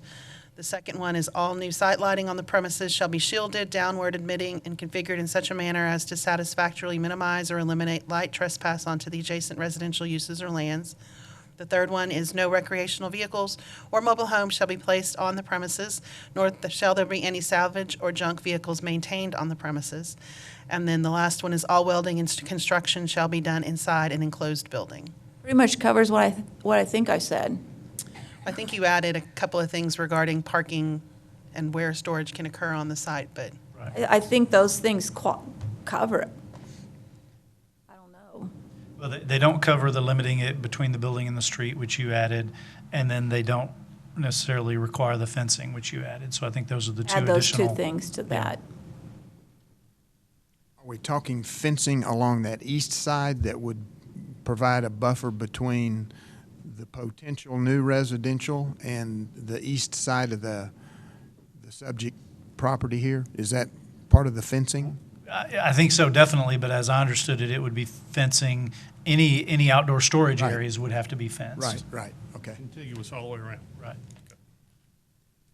All right, that's a motion on the floor. Is there a second? I'll second that. Seconded by Harry. Public comment? Andy, do you have an opinion on this? So John, this has to be. just thought you were This has to be supermajority vote? Yeah, 6 votes to Whatever approve. happens, even if we go back, change it up. Candy's quick Yeah. opinion on this.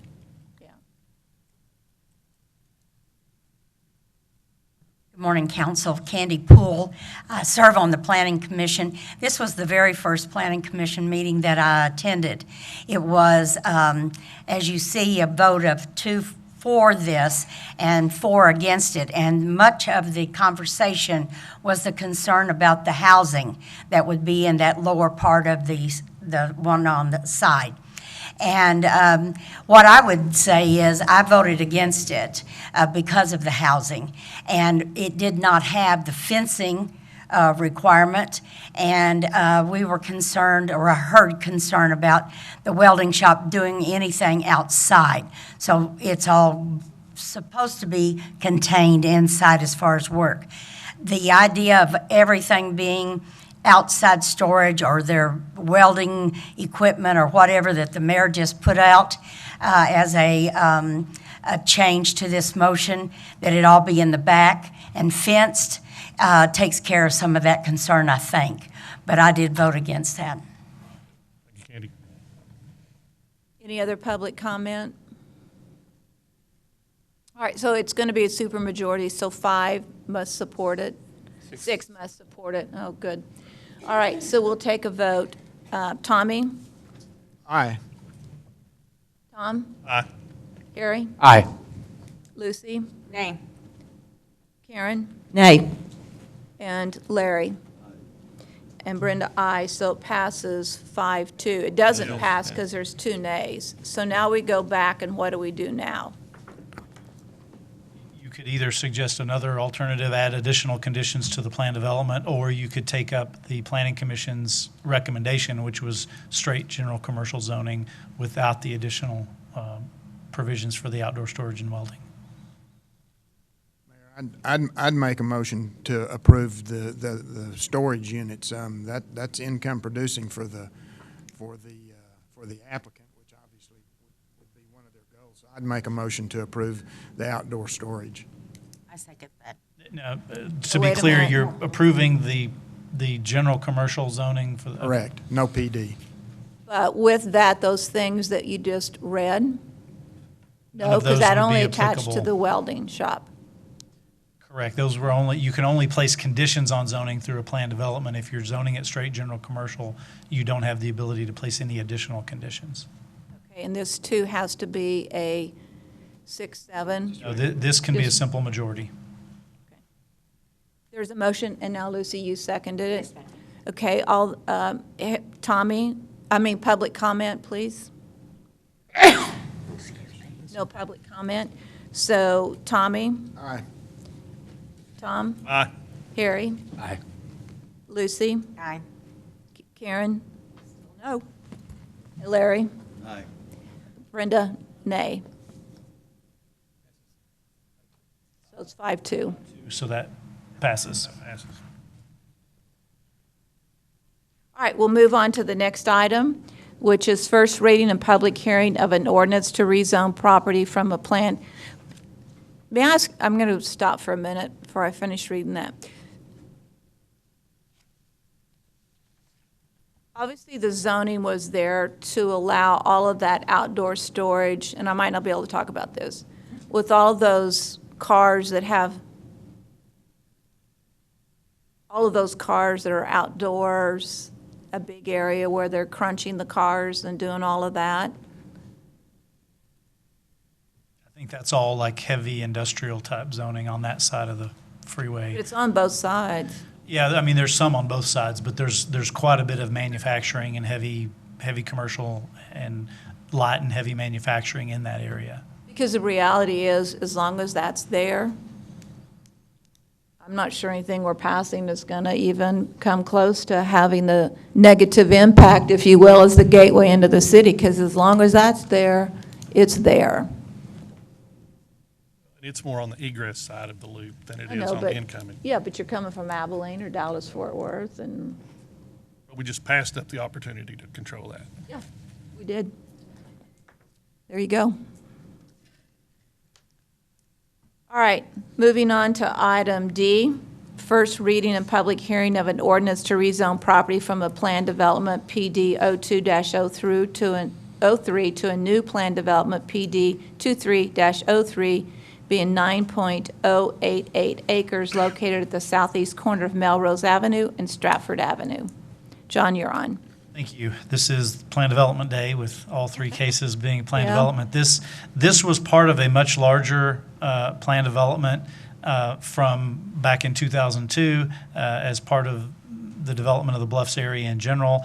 That larger plan development was amended recently for this Creek 27 apartment development.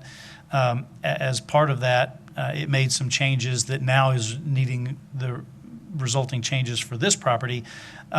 And so it's effectively amending that existing PD, but since some of this other has already been developed, we didn't want these new provisions to apply throughout that old PD, so we're basically creating a new PD just for this property. So I think that's what I just described, but again, it's basically for the purpose of commercial development.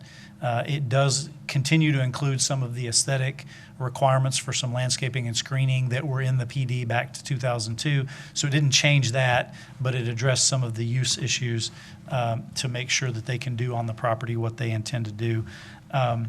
We did send out our notifications, did not receive any in support or in opposition. What they want to do at the side is basically split it into two lots. And as you'll see, the Planning Commission's recommendation includes some different provisions for each separate lot.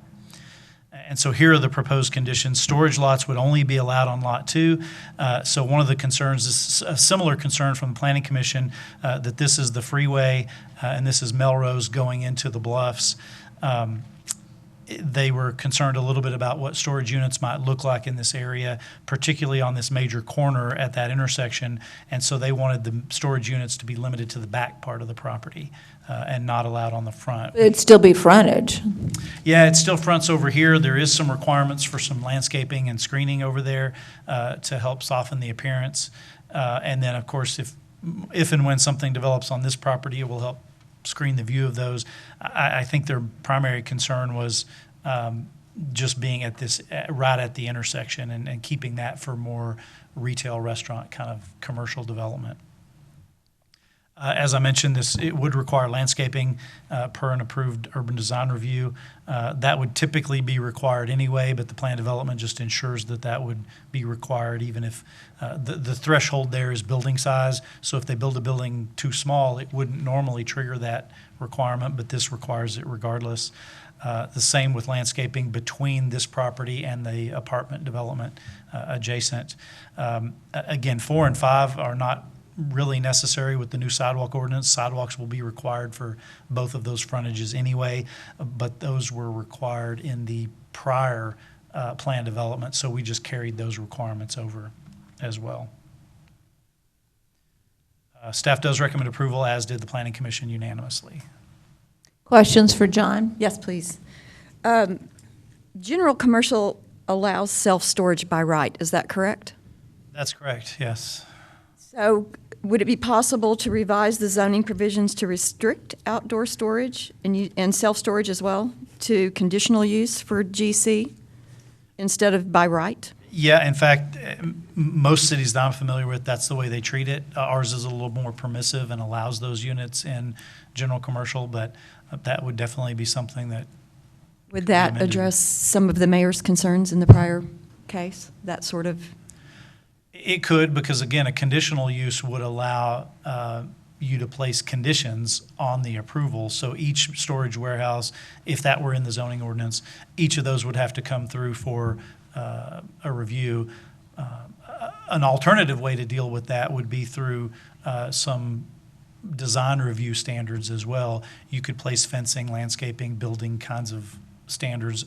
Many cities do that as well for storage warehousing to create some aesthetic controls. So you can either do it through rules that apply to everyone, or you can do it through the conditional use where you get to review each one individually. Would you be willing to share your opinion on those two options? I think either one are fine. The conditional use gives that additional flexibility. So if you're doing storage units in an area kind of off the beaten path, they're away from everything, maybe you don't need as high of aesthetic standards. If you're on a major frontage road, entryway into the community, maybe you want a higher standard. So having that flexibility of a conditional use would be helpful. The downside of a conditional use is it makes an applicant, property owner, go through an extra process each time rather than being allowed by right. And so oftentimes property owners, at least some of them, would rather it just be allowed, tell me what the rules are and I'll do it, rather than having to jump through an extra process. Is So this it's the a proper trade-off. place and time to address that issue? No, that would take a change to the zoning ordinance, Okay. which would have to be something that comes back separately. But again, as a PD, if you have specific concerns about this site, you can place particular conditions on it beyond what the Planning Commission recommended, but not globally. You want to repeat what the Planning Commission conditional approval is based Are we on? talking this item or the previous item? Yeah. Well, They're kind of related.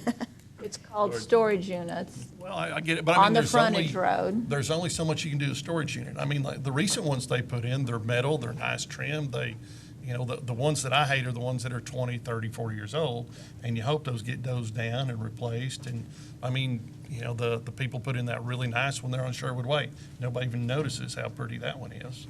You know, so I just think there's only so much you can do with a storage unit upon that path, but I get it. And as I mentioned, this does require a landscaping plan and them to do some things along that frontage to ensure that it is maybe more attractive than what our minimum standards would require. So that's already on these proposed conditions, so it already exists? That's based right. off of That's right. what was approved? And those sidewalks are required based off our sidewalk ordinance? Yes, because it's commercial development on arterial roads, they're required anyway. Okay, questions, further comments? Okay, do I have a motion for approval? So move. So moved by Harry, Second. seconded by Larry. Tommy. Oh. And public opinion or public comment? Both. Yeah, sorry. It's one and the same. Okay, with that, we'll take a vote. All those Tommy, how do you vote? Aye. Tom? Aye. Harry? Aye. Lucy? Aye. Karen? Aye. Larry? Brenda? Aye. 7-0. Moving on to item E, first reading and public hearing of an ordinance to rezone property from the single-family residential zoning district to a planned development, PD 23-04, to allow reduced setbacks and an increase in the maximum floor area ratio being 9.595 acres located along Riviera Court, south of Clubhouse Lane. Thank you. This is in the Bentwood area. This property is currently zoned RS1. They had originally come in with a request. I'll get to that. They had originally come in for a request for RS3, which would allow zero lot line homes to basically build a little bit bigger home on the lot because they move it to the side. And one side property line is, the building is built right to that property line. RS3 also allows some other things like townhouses and things that the neighbors did not like. Now, the applicant assured them that's not our intent, but because it's theoretically possible with that RS3 zoning, they didn't like that. So the Planning Commission basically tabled it. The applicant withdrew and came back the next month. And what we came back with was a planned development, basically to keep it RS1 zoning, but to allow a little bit larger homes on the lot. The floor area ratio just means how much space of the lot is covered with building. And so it allows them a little bit bigger. It allows them to reduce the setback. Basically, they want to do side entry garages. Those are a little more attractive than just having the garage scape that's facing the street. But to do that and make it work, they wanted to move the buildings a few feet closer to the street. We did send out our notifications, 2 in opposition. Our understanding from the Planning Commission meeting, the second one, all of the neighbors were okay with this modified approach. I think those of opposition were to the original request, basically. So there's no opposition. Technically, they never withdrew it in writing, and so we have to treat it as if there's still formal opposition. I think I've gone through this. Basically, they want to allow that mixture of housing types and a little bit bigger homes on the lot. So the proposed conditions, as I mentioned, base RS1 zoning, same as what's current. Reduce the side setbacks from 5 feet to 0 on one side, basically the same rules that apply in zero lot line. What that means is the other side has to be 10, so if you picture a normal development, you just scoot every house along the whole street over 5 feet, which gives you a little bit bigger side yard on one side. I already mentioned the increasing the floor area ratio. Basically, 0.4 means 40% of the lot can be covered, raising that up to 60% of the lot that can be covered. And then just a 5-foot setback reduction on the front to allow the home to be 5 feet closer to the front. So on this one, staff does recommend approval, as did the Planning Commission unanimously. Any questions? Mayor, Tommy?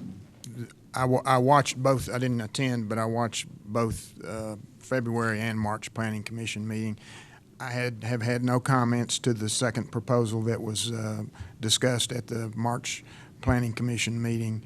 There was lots of discussion at both meetings from the folks that were opposed. So I think they've gotten this all worked out. Again, I've not heard any opposition whatsoever to the March Planning Commission decision. So with that, I would move approval as presented. Second by Larry. Any public comment? Seeing none, we'll take a vote. Tommy? Aye. Tom? Aye. Harry? Aye. Larry? Karen? Aye. Lucy? Aye. Motion passes 7-0. We'll now move into our closed session. It's an executive session under the provision of Government Code Title V, Open Government, Ethics, Subtitle A, Open Government, Chapter 551, Point, Open Meetings, Subchapter D, Exceptions to Requirement that meetings be open under the following sections. Section 551.072, Deliberations about real property regarding 11.693 acres out of the E. Michaela Survey 319, Abstract 1657. Section 551.087, Business Prospect Negotiations regarding A, Project Monet, Project Stockpile, Project New Wave, Rosenberger, and Project Bess. Then C, Section 551.071, Consultation with Attorney regarding hotel occupancy tax delinquencies, and Section 551.071, Consultation with Attorney regarding litigation related to firefighting foam. With that, we will be back to do the rest of the agenda once completed all the topics in closed session. Order, and the time is, right now, is in fact 12:24 on. Is gonna be today. It will be today, the 18th, at 12:24, called back to order. Thank you for being patient, all of you out there who were waiting for us to return. We appreciate that. With that, no items were approved or discussed in executive session, so we will move on to item B, consider approving various board nominations. The ADA Advisory Committee, which is Mike Sanders, Jim Johnson, Benjamin Brojakowski, Lutetia McPherson, all to a first term ending April 2025. And then our Public Art Commissioner, Jamie Hinesmith, SMD 1, and Elaine Stribling, SMD 6, both to a second term ending April 2025. Do I have a motion for approval of those two items? Larry made the motion, and seconded by Tom. With that, we'll take a vote. All in favor, say aye. Aye. The motion, those individuals have been approved with a 6-0 vote. And now we will move into announcements. I got to make a suggestion on this. All of the ADA advisory people essentially signed up and we never vetted them. And I just wondered if it isn't logical that for future people who want to be on this, that we accept an application. And essentially, they're also at large, which means that they're responsible in a way to all of us. So my question is, should we be requiring an application for future people on this? Well, we talked about that in the meeting that night, the town hall that we had, and most of those people that we just approved signed up that night. Mm-hmm. So, and we said we would have future town hall meetings and we would put it on our website and other places for other people who wanted to become a member of this ADA committee would have that potential to do that. Yeah, and I think this committee is different. It's more like the task force that we did for the police, and it's not like a board that we have. As we go on, the first meeting is actually this week of that committee, and we're going to be looking at who's on the committee and see if there's any populations of folks in our community that are missing and try to get some insight and input from those people and to develop what that criteria should be to be on the board or on the committee. This is advisory. Yeah, it's advisory. just the It's first not a step. formal board, which is really going to make it a lot easier to manage. We're not going to have to do postings for meetings. We don't, I can hand out information between meetings in a way that I just can't do with you. But I hear what you're saying, and we can, I'm not anticipating bringing anybody else back, but as a group, we can devise some sort of requirements for that committee and bring those to you. Okay. You're welcome. All right, moving on. I see announcements and consideration of future agenda items. The meetings in May are scheduled for Thursday, May the 4th, and Wednesday, May the 17th. And so, Heather, are these the ones that you said the Planning Commission has already been notified of these these dates? Yes, the Planning Commission's already sent out for those regular meetings in May, the 4th and the 17th, and those dates were voted on y'all in January to change those. And so all of the other meetings listed, these are proposed dates that were discussed between myself and Daniel and other staff for y'all to consider or suggest other dates. We always move it away from the July 4th meeting, so that makes sense. July 6th, the one, there's strategic planning. Daniel, you had a proposed date different than this one, as I did. but- Yes, ma'am. So we have an additional week between April and actually May and June. So I would suggest that it really May the 26th falls right in the middle of that additional weeks, which buys us about a week and a half between city council meetings. So that seems more appropriate as far as the date for May 26th. All right, so we'll have it there at this point. In case something else comes up, we can change that, but right now it'll be the 26th, and then 2 budget workshops, one the 25th of July and one August 10th. So those, does anyone have an issue with those dates based off of your calendars as of today? I know those seem far out, so. Okay, Mayor, for May, we've got the 4th and the 17th? 17th. Yeah. Okay. Yeah. And then the 26th It's for the planning. Yes, ma'am. Yes, ma'am. And another date that just came to light just yesterday, we got information about the Legislative Summit. That is, they're going to be. July 31st. And August 1st, which would be that first meeting. And so we wanted to consider moving that to Thursday, August 3rd. The August 1st date would be the first Tuesday of the month? Correct. Okay, so you would move it to that Thursday? Okay, so if you'll make a note of that. Anything else? All right, with that, do we have a motion for adjournment? I'll move. Second. Heard. All opposed, say aye. Aye. All Okay, opposed? we'll stay in session. You just checking to see if Okay, the we rest just is- hear what we want to hear. We'll stay in session, but we are officially adjourned at 12:30 p.m. on this 18th of April. Done.